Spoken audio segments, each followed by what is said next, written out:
everybody. Patrick Harbert here with Fender. I'm in the studio today with Spencer, and we're going to talk to you guys a little bit about the Player 2 Modified series.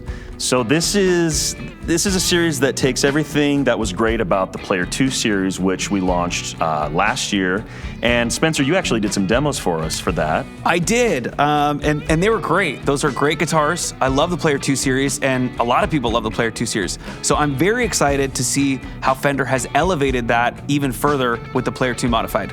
Yeah, and we've got some killer new features here. We've got some great new noiseless pickups. We'll get into all the details on that. Some upgraded hardware, some upgraded electronics. We've got locking tuners. We've got Tusk nuts. So this Player 2 Modified series seems like it adds on some of the most common upgrades that people would do to really personalize their guitar. Absolutely. And just make it a great playing, great sounding guitar, included right from the factory. Yeah, and it's the same great necks that came on the Player 2 series. You know, these nice rolled edges. We've got some rosewood fingerboards, right?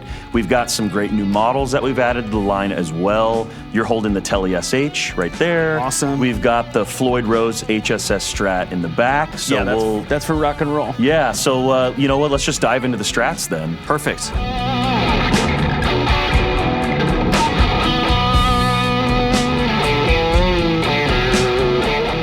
So we've each got one of these new Player 2 Modified Strats here. You're holding the HSS Floyd Rose version. We've got a regular HSS in the back with a 2-point Strat trim, and then I'm holding the SSS here. Patrick, I'm shook here. Are you? This is actually a bona fide rock and roll machine. Hell yeah, it is. This is an HSS Floyd Rose. Yes, sir. You say you could dive bomb off the top of the stratosphere with this thing. This neck feels great. Locking nut. I genuinely am like really a big fan of this. With the noiseless pickups, with the new Player 2 Modified humbucker, right, which is a little hotter than the humbucker that comes in our, the baseline Player 2 series. Sure. It's just kind of a match made in heaven, right? The Floyd Rose, you're probably playing with some gain or distortion, noiseless pickups, and a hotter humbucker, right? It's like, what else do you really need? You can drive fast with this guitar. Absolutely. Definitely. Absolutely. So all of these they're new pickup recipes, right? It's all in the pursuit of just more natural, less compressed, more, getting that Fender glassy, bubbly, sparkly tone, especially on a Strat. Yeah. So very excited about that. For the 3 single coil Strat as well as the HSS Strat, we've got the 2-point tremolo, right? That also comes on the Player 2 series. But one of the cool upgrades, this actually comes with a chamfered tremolo block. What does that mean? So that's a fancy word for saying that the block tapers as it gets further towards the end in the tremolo there. And what that allows you to do is that gives you a little more range of motion when you are using the tremolo.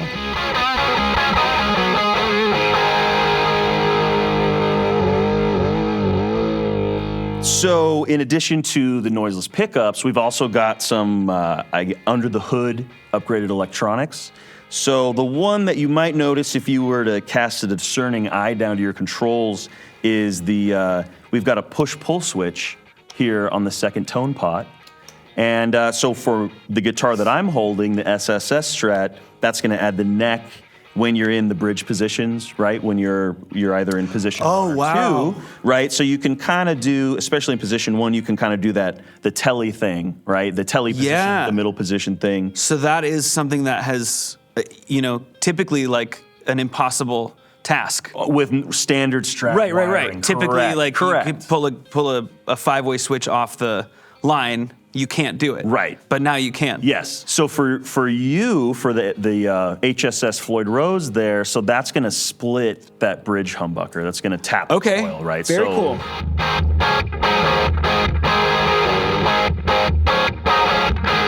Tell me about this color. We can talk a little bit about the colors. Yeah, so we have some really cool new colors in the series. Leaning a little more modern, right? So lots of, like you pointed out, there's like some metallic flake in a lot of these. So this is Harvest Green Metallic.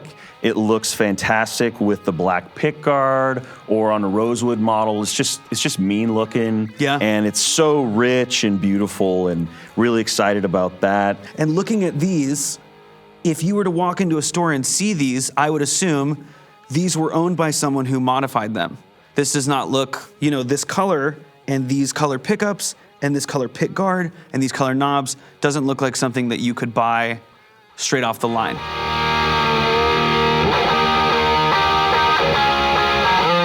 And that's so cool. It's modified. That's the vibe, right? Yeah. That's the exact kind of goal, intent, whatever you want to call it. Is as we're thinking about these, it's just what is somebody going to do to their guitar, and how can we make it as easy as possible to get them where they want to go. So that's kind of the ethos behind the series. I love it. And you've got, like I mentioned, you've got locking tuners, short post, right? So you get a better break angle behind the nut there. It's pulling those strings back towards the headstock. And we've got a really cool upgrade. This is series wide, a Tusk nut. Huge. Made by Graphtec, right? So just a really, really great material that it all kind of works together, right? That's kind of like the idea with all of this is with the locking tuners, and you also get this really cool modern string tree that kind of smooths the transition of the string as it's pulled down underneath the tree, right? Eliminating hang-up points, pinch points, right? Making it so when you're using that trem, right, as the string tension varies, all of it has a very smooth surface to transition over, if that makes sense. Yeah. Just so that way everything returns to zero, if you will, and just keeps tuning as stable as where possible. it was. So something else that's a little more under the hood for all the guitars is the addition of a treble bleed. So it's a pretty simple modification. You're probably familiar with that. Yes. As you roll off your volume with standard wiring, generally you're losing some of that top end, right? So the treble bleed, just if you want to roll off, especially if you're playing your kind of edge of breakup and you want to play with some dynamics with your amp, you can roll that off, but not lose that nice sparkly, glassy top end. Why don't we move on to the Telecasters? I like that. Cool.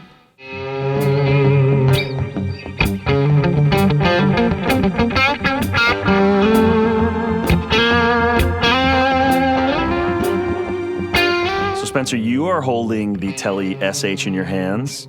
So a lot of the same features like we already mentioned. Something special about that guitar, though, is first let's talk about the finish on it.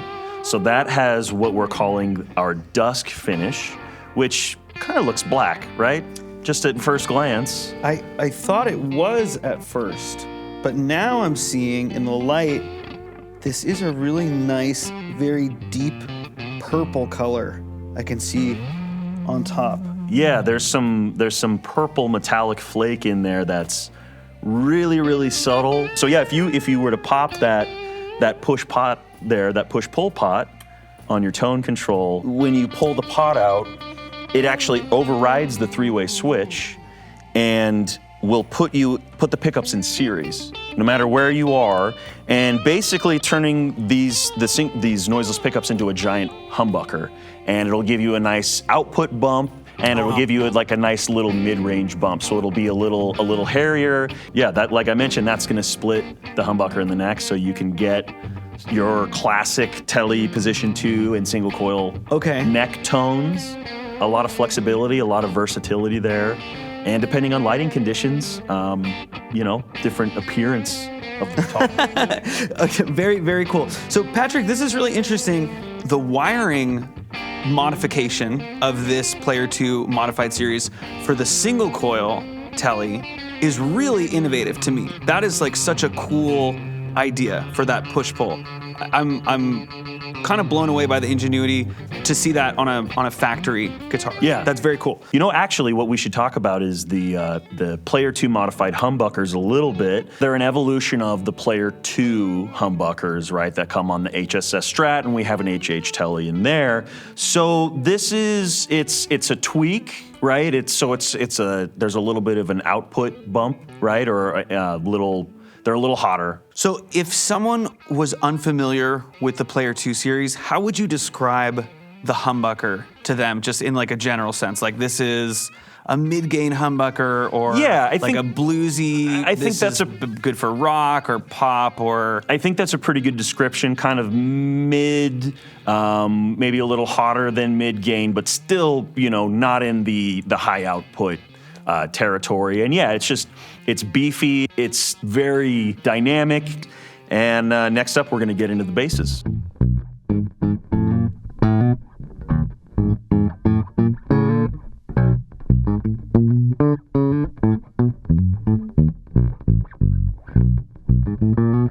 So we've got a couple basses here now. You're obviously holding a jazz bass. I've got the active P bass. They're both active, I should say.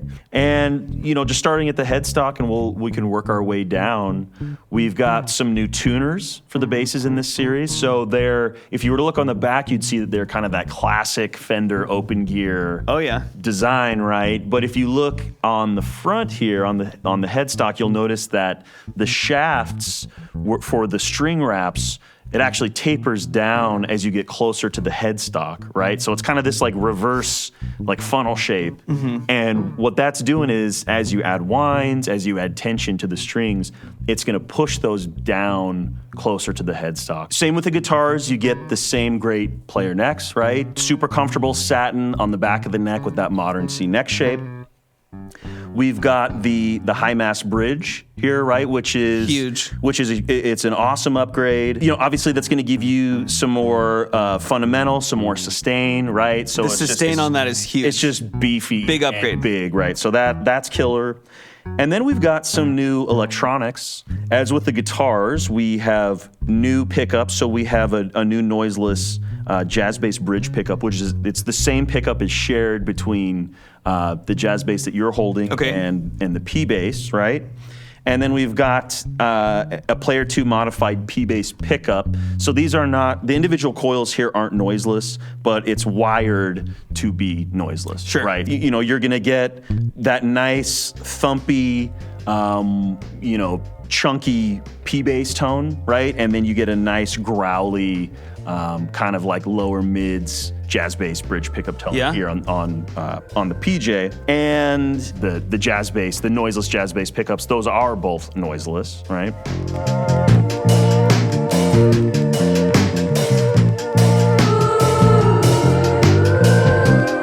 This whole scenario down here looks like a lot. I would love a tour of this. There's some stuff going on for sure.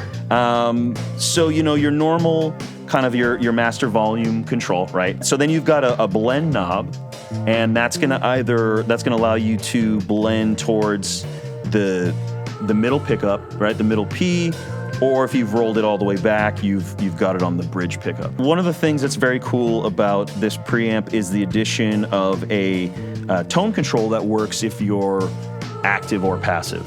And it had to be really transparent when it was activated, right? So, so we're in passive mode right now, right? And just when you activate that preamp, there's no sonic difference, right? There's probably something you could measure, but audibly, there's not any sort of significant difference. And that's by design, right? Because we wanted this amp to be really transparent and really just not flavoring the fundamental tone of the pickups, and really just to be used for sculpting, right? So you've got your boost and cut. There's a 3-band EQ in here. And so you've got your mid boost and cut, right? Right, you can hear that mid-range, or you can cut that out, right? Definitely. And then you've got your high boost and cut, right? You can kind of hear that. Definitely. And then you've got your low end. Yeah. Right? So that's in there. It's basic 3-band EQ control, but what we did in this version is we really wanted to refine the mid Q and kind of narrow that a little bit and turn that into something that's a little more tactical, maybe a little bit more of a scalpel, and we tweaked the center frequency of that a little bit too, just to make it as musical as possible and as useful as possible.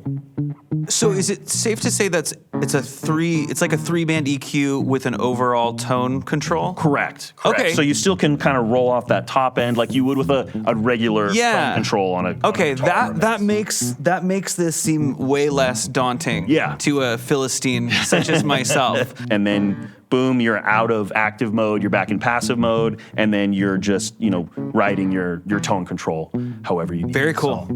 One thing worth noting too that I'm realizing, if you are usually playing in active mode and you happen to run out of battery, you can just switch to passive mode and you're absolutely playing just fine. Your backup, right? Yeah. Exactly right. So I guess the last thing I'll talk about here is, because I don't think we've seen this finish yet in the guitars we've been showing off, is this is a new color for the series. Yeah. And yours is too. We should talk about that. Yes. So this is Sunshine Yellow.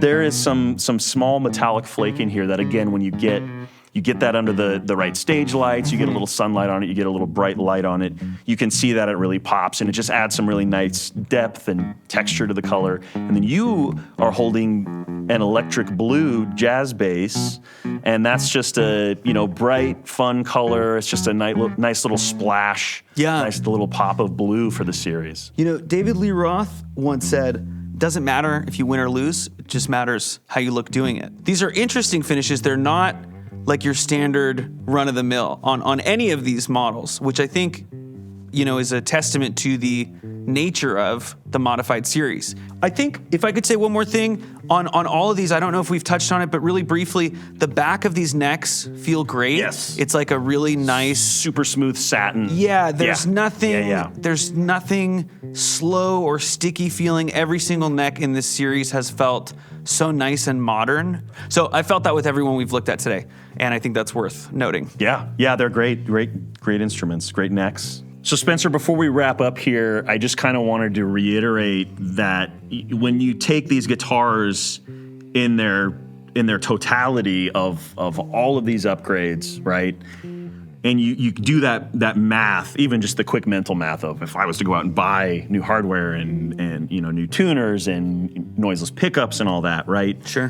There's a lot of value in these guitars, just straight from the factory. It's great that these are offered on a factory model. We've done the hard part already. Absolutely. Right? So yeah. It's just plug and play, and like we've been saying, just to focus on the music and the craft and performance and creating, right? I mean, that's the goal here. So, Spencer, thank you so much for sitting with us today. Thanks for having me, man. I've had a blast. This was super fun. So great to meet you and hang out a little bit. You too. And again, I'm Patrick Harbord with Fender. You guys can go to Fender.com if you guys want to see all these cool new finishes and all the color options for the Player 2 Modified series.